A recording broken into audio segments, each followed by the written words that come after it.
Welcome to another edition of 42 Straight Years In. On my crackhead update, it rained up here in Dallas. It just stopped raining about 2 hours ago. And I was out cleaning the water off me and my old lady's car. This lady come walking out the front entrance, buck naked, with nothing but shoes on, with her clothes in her hand. She comes over here all the time to take a shower. Her mother lives here. She sleep with a guy. They sleep in a pickup truck. And she just walking down the street like ain't nothing. I seen cars just looking at her crazy, blowing their horns. And I was leaving out the entrance. 2 Dallas police cars was riding. And, I know somebody had called the cops on her. But she was sitting right in that pickup truck, and she probably had put her clothes on. That's my crackhead update. Y'all know what it is. Get your shanks out, and let's get ready to ride.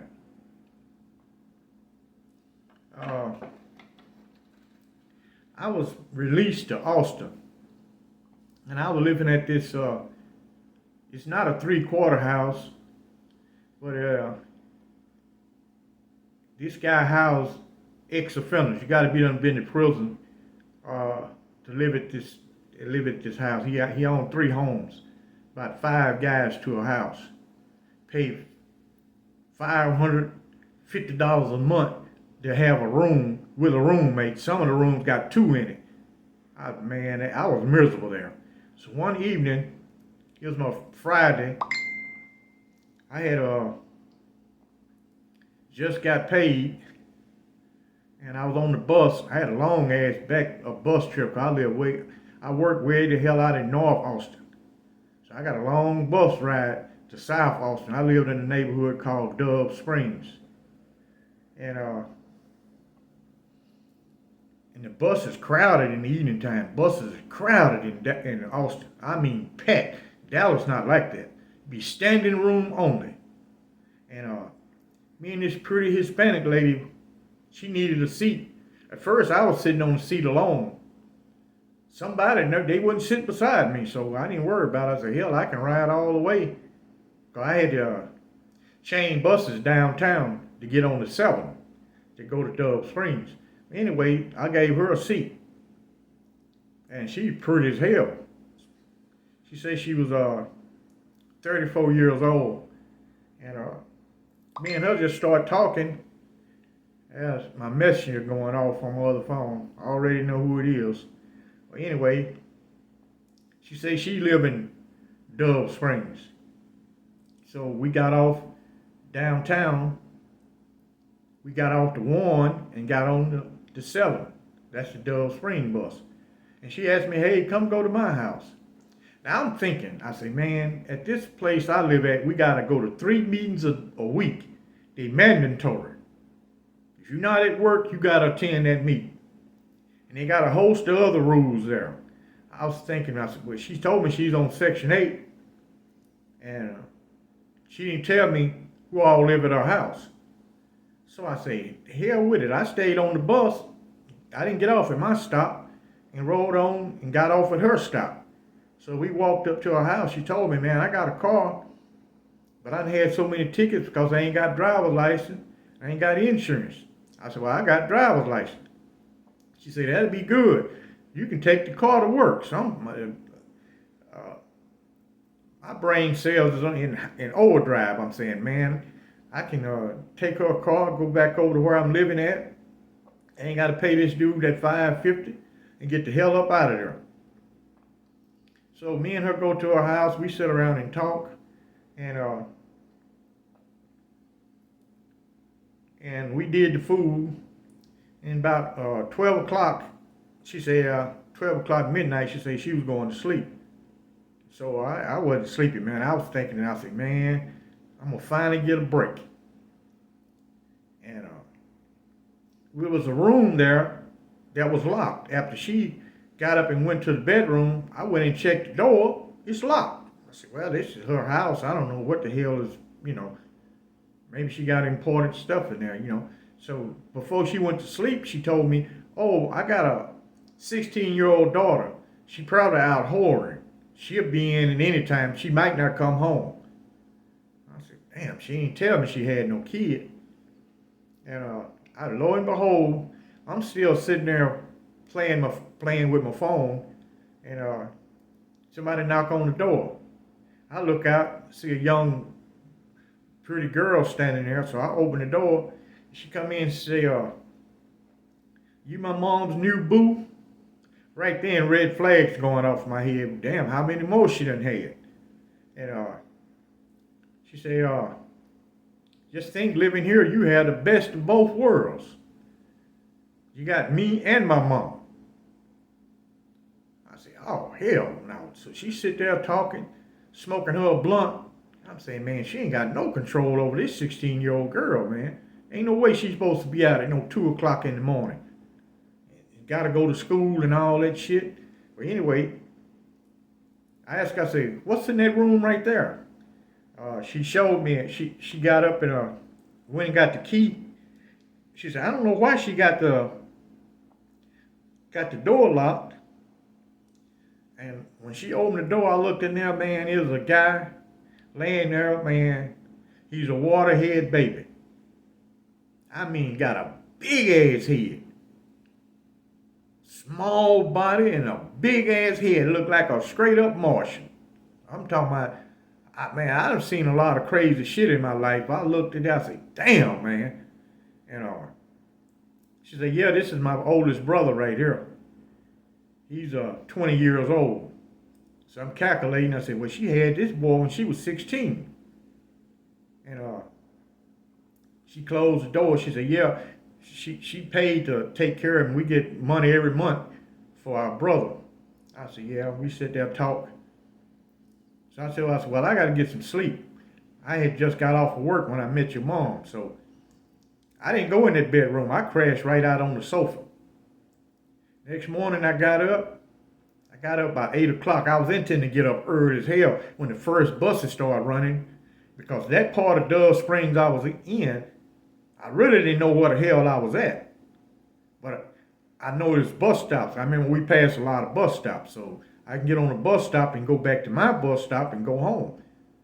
Well, I go at this place I was living. I ain't gonna even call that shit no home. Well, anyway, the mom was up cooking breakfast. She said, "Yeah, I'm preparing breakfast." I said, "Yeah, I got to go to the store and get some cigarettes." She said, "Yeah, it's Valero right down the street. It was 1 block away." I said, "Let me go get some cigarettes. You want anything from the store?" She said, "No." And her daughter woke up. She's talking about bring her some Black and Miles. I said, "Okay." Man, I got on me a bus and got the hell away from there. I've seen too many dudes in prison get trapped like that. That young girl get mad at me about something and tell them people that I touched her inappropriately, my ass is grass. They're going to throw me under the prison. I'll never see the outside again. I know that. I said, "No, this is not a good, wholesome environment for me to live in. I'd rather go ahead and live at this facility I'm living in. At least it's all men there." Hell no. So I got out of Dodge. To me, I dodged the bullet. Because this daughter is too high strong. I was looking at how she was sitting all up under me and putting her leg over on me. I was like, "Oh shit, I got to get the hell away from here." I would have left that night, but I didn't know. I said, "Man, I hope I can make it till the sun come up and get the hell up out of here, man." To me, I dodged a bullet. Anything could have happened. I've been through too much shit, served too much time, to end up getting flim-flam about some bullshit. Everything shine is not gold. I'm going to talk a little bit about old Lord. We at the Ramsey unit, and we had a new guy from Dallas. He came to prison, and he had a life sentence. They put him in one hole, and we chopping cotton. Man, and this guy's, nobody didn't show him how to work, how to do none of the shit, so he didn't know what he was doing. It's his first time in prison. majority of guys on Ramsey either came from other prisons or they've been to prison before. It's not that many first offenders there. It's some, but not that many. So he chopping cotton. And I go over there and tell him. I say, man, you cutting down all that cotton, man. You better pick it up, put it in your pocket, and hide it. Because if they see it, they going to get right on your ass, man. He's so fucking tired, he don't listen at me. And lo and behold, Captain Bad ride up. Captain Bad pull his gun out. Start talking shit to him. You hammerhead fucking nigga. You cutting down all my goddamn cotton. I'm gonna kill your goddamn ass. Bad shot. Pow. Bad ain't gonna shoot you. Listen, you know you trying to escape or something. But he will pull that gun out. He more or less gonna try to beat you up. That's his favorite thing. Dragging you with the horse or run over you with the horse or whoop you with them long ass horse ring. He do all of that. He ain't got the name Captain Bad for being nice. And he telling me, hey guys, Captain, don't shoot me, please don't kill me. I ain't never seen cotton before. They ain't got no cotton in Dallas. And Bad say, you don't know that goddamn cotton? It's small ass cotton, about that tall. If you don't know what you're doing, it'll look like a weed. But guys out there know the distinction between the grass and the damn cotton plant. If you cut some cotton down, your best strategy is to pick it up and put it in your pocket. And later on, throw it away. Don't have no whole roll full of cut cotton, because they will get right on your ass. So, old Lord kicked in. He Bad shot at him again. Don't stand there looking at me, wall-eyed me, you fucked up ass nigga. Just went off on this dude. And he said, oh Lord, please don't shoot me. Please, God, help me. Oh Lord kicked him. Oh Lord wasn't saying nothing. He just sitting there looking. He said, Cab, don't shoot that nigga. Please don't shoot him. He called on me to save him. The poor nigga don't know what he doing. He from Dallas. He might have been that nigga who killed my president. We don't know, but he called on me, so we gonna save him. He said, Captain, let me have that nigga. He told him, you lucky, you hammerhead son of a bitch. That boss won't saving your ass. Wouldn't be for that, I'd kill your ass. He ain't gonna shoot him. But he gonna fuck over him real bad. Gonna give him disciplinary, beat him up when he go into disciplinary, hang him by handcuffs. He gonna do all that shit. You don't want to go see Bad. He's not sympathetic. He have no empathy for inmates. I mean, zero. And I gotta go back there and help him plant the damn cotton. He's so shook up from being shot at to he's shaking. I said, say, man, you gotta help me plant this damn cotton, man. I said, we gotta do is just stick it in the damn ground, man. Just stick it in the ground. Let's go. So we finally he damn near cut out half a row of damn cotton. And when we was going in, he was on the trailers. He said, say, man, somebody write my mama for me, man. I won't get to see my poor mama. And my wife and kids, I won't see them no more. He said, man, I can't handle this shit. I told him, I said, say, man, we all been through this same bullshit. Some of us done had it worse than what you had. I say, he shot at you. He got some people out there who've been actually shot. They didn't shoot at him. They shot their ass. And I told him, I said, oh, Lord will kill you. He ain't bullshitting with you. The man will kill you. He said, man, I just can't handle it, man. I can't do no live sentence like that. And we was going in for lunch. A couple more guys in one hole, they try to talk to him and calm him down. Say, oh, man, you get used to it. Ain't nothing to it, man. That's how it is here, man. We went in. He hung him damn self. I felt sorry for that, man. Just listening at him talk. I always looked at, I don't never know when I might would break. And I always ask myself, what would I do if I break? Would I do the same thing the other guys? That's some Texas prison do not talk about. It's all the damn suicides they have. I mean, lots of people commit suicide. And back in the day, they were killing themselves, cutting their Achilles tendon. They was doing all that shit to get out of that hard ass fucking work. And that guy actually hung himself. When I got a visit, my mother came down. He had came down to my cell and talked to me. I thought he was all right. He knocked on my cell door and said, hey, man, you couldn't go in nobody else's cell unless they give you permission. He knocked on my cell door before we go back to work. And he said, hey, man, gave him his mama's address and a telephone number. When I said, man, come on, man. I said, man, you're going to be all right. He said, man, I know I'm going to be all right. He said, I'm going to see my grandmother. I can't handle this shit. I said, come on, man. I didn't think no more about it, man. They started calling, get ready for work. Get ready for work. We got to go back for the second half. And after all the work go out, the inmate guards, after they call work, they walk the cells to see who stayed in the cell. Because the cell doors in Ramsey were not locked. You lock your own door. If you was in your cell, you was getting your ass whooped when they call work time. You got an ass whooping coming. They going to whoop your ass all the way out of the back gate. All the way. You getting whooped all the way down that hallway. Then when you get out in the hallway, all them turnkeys going to join in, whooping your ass. They didn't play about the work shit. And they found this guy hung. Show you how it was back in the day. We still went to work. Cat didn't give a damn about nobody hanging himself. We didn't miss a beat. We went right on to work. In the modern prison, somebody would have hung themselves. They would have shut down the whole operation. Wouldn't been no more movement. Everybody go to your cell, and there wouldn't been no more work for that day. But back then, they didn't give a shit. It's different between that prison and the modern prison is night and day. Totally different. Something else. I used to always have a good prison job. 2 jobs I try to get. Infirmary or the warden's office. There's pretty women at both of them. And I know I'm going to win one. I know that. You know, some wardens would actually be mesmerized. They can talk to me.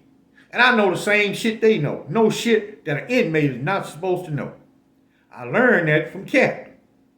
You know, I was a young guy. And I wasn't prison smart enough to deal with Cat.